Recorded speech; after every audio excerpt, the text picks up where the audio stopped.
Good morning. I come to you now. Just finished watching the presidential debates, and boy, can I tell you how excited I am that my king comes from another place. My king comes from a place much higher than that.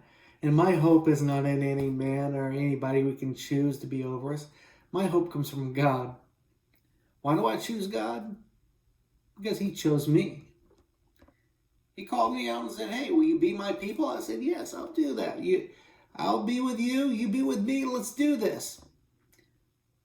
He called us to remember Him, the things that He's done for us, the provisions He's given us, the life that He's given, all these things. And through this, I look at God and say, "God, you've kept up every end of the bargain."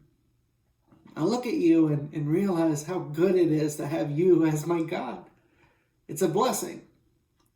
And this is my opportunity to talk to you about the Feast of Sukkot and what it really means, what the festival is all about, and really give you the opportunity to understand the perspective that God comes from when He gives us this law, this thing that we are to remember, the thing that we are to do. And in this blessing, it goes back to being all about God. Every time we have one of these feasts, every time it's all about Him. It's either about what He's already done or what He's going to do or what He has done and He's going to do again, as He does many times and times again. God is a blessing. This is a festival where we remember that God not only brought us out of Egypt, we were once slaves. He rescued us from Egypt. He led us through the sea, into the wilderness, into the desert. And for some, they see that as a horrible time. They see it as a time of tribulation, a time of despair, a time when we're living in the desert with no home. But I don't see it as that at all. I see it as a time where God dwelt with us. God was with us. God led us by pillars of fire, by pillars of cloud, and God was there with us.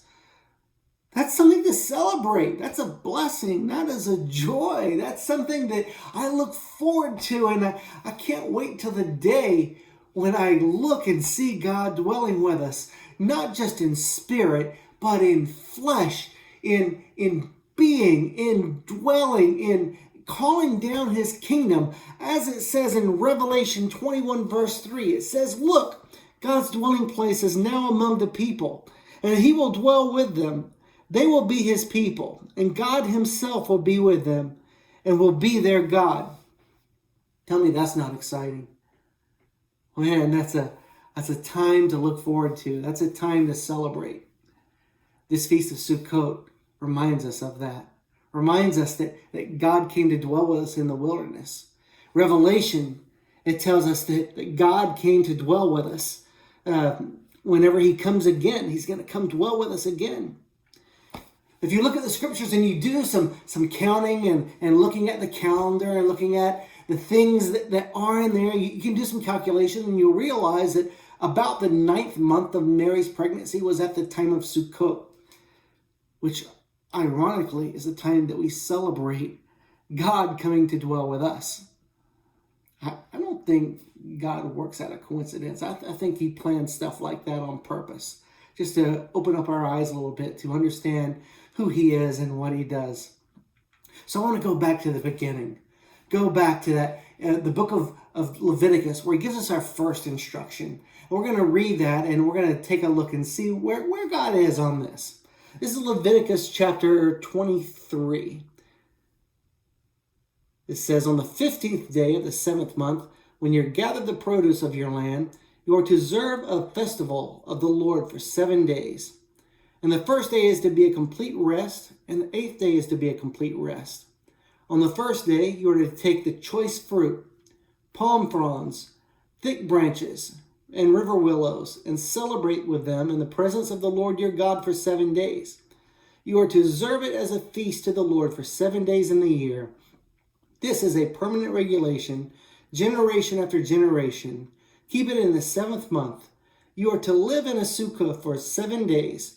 Every citizen of the Lord is to live in a sukkah, so that generation after generation will know that I made my people live in a sukkah when I brought them out of the land of Egypt. And I, the Lord, am your God.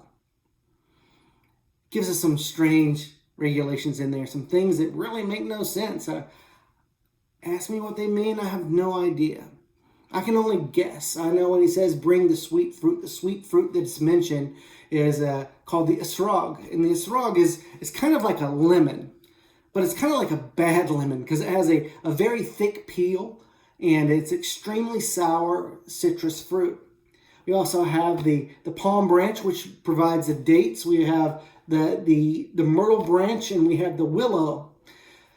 I have no idea what God says to bring these things. I can guess maybe sailors brought along limes with them when they went on long trips to prevent them from getting scurvy. And I guess if we're living in the wilderness for 40 years, we need some citrus to prevent something. I don't know. As far as these other branches, I have no idea. Maybe God said, I'm going to tell this to you, and in 3,000 years, in the year 2020, this will cure corona. I don't know. I don't know what it does, but God has a higher knowledge than we do. So all I know is I'm going to celebrate because God says to celebrate. And for me, that's good enough. I'll do it. I'll celebrate. I'll go out and say, God, you are my God, and I'm one of your people. So we go out. We celebrate.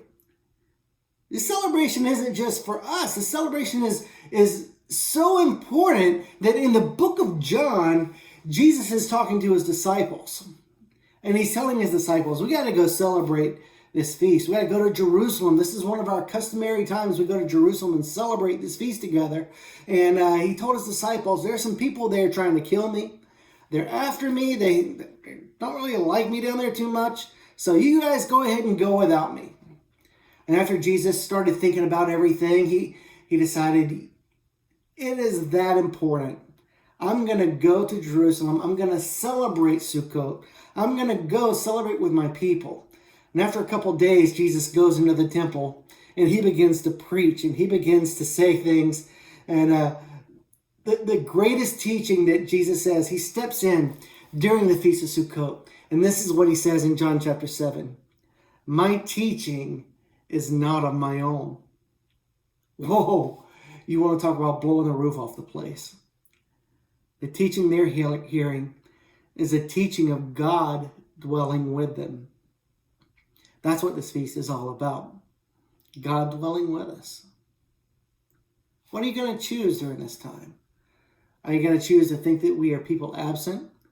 Are we going to be people that really doesn't have God present in our lives? Are we going to be people that says, God chooses to dwell with us? Either in the form he did with the fire and the cloud, either when Jesus Christ came himself in the flesh, or when he comes again, or when he breathes his Holy Spirit through us and we get to live out a life of holiness through him. God dwells with us. Even if we live in the wilderness, even if it's 40 years in a desert, I don't care as long as God dwells with us. That's good enough. I'll take it. That's more than good enough. That's a blessing. For that, I celebrate. Revelation 21, verse 3. And I heard a loud voice from the throne saying, Look, God's dwelling place is now among the people, and he will dwell with them. They will be his people, and God himself will be with them and be their God.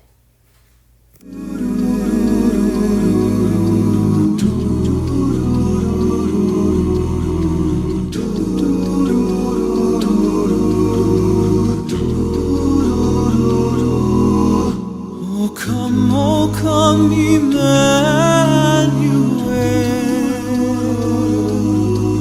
and ransom captive Israel,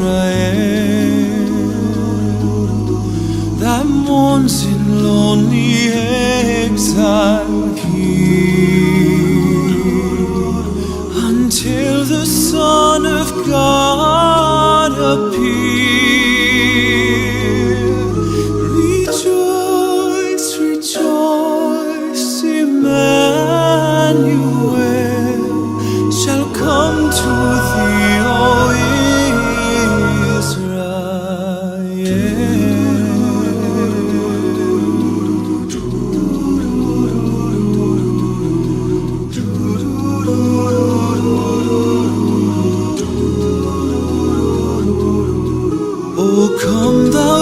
bring calm and cheer our spirits by thine advent here. Disperse the gloomy clouds of night, and death's dark shadow put to flight. Rejoice, rejoice, Emmanuel shall come to thee, O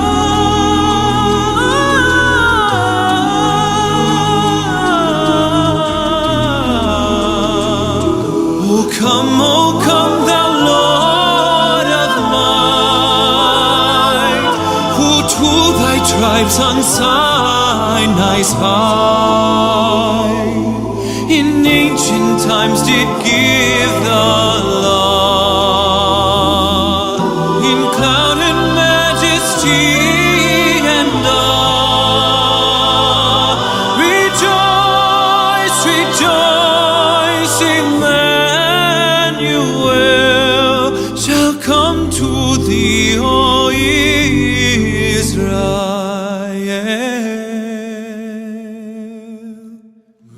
Rejoice, rejoice,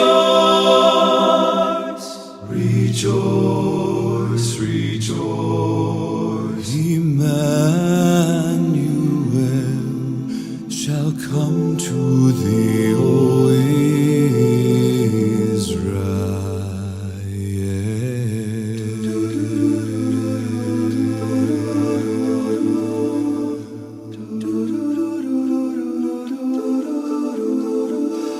shall come to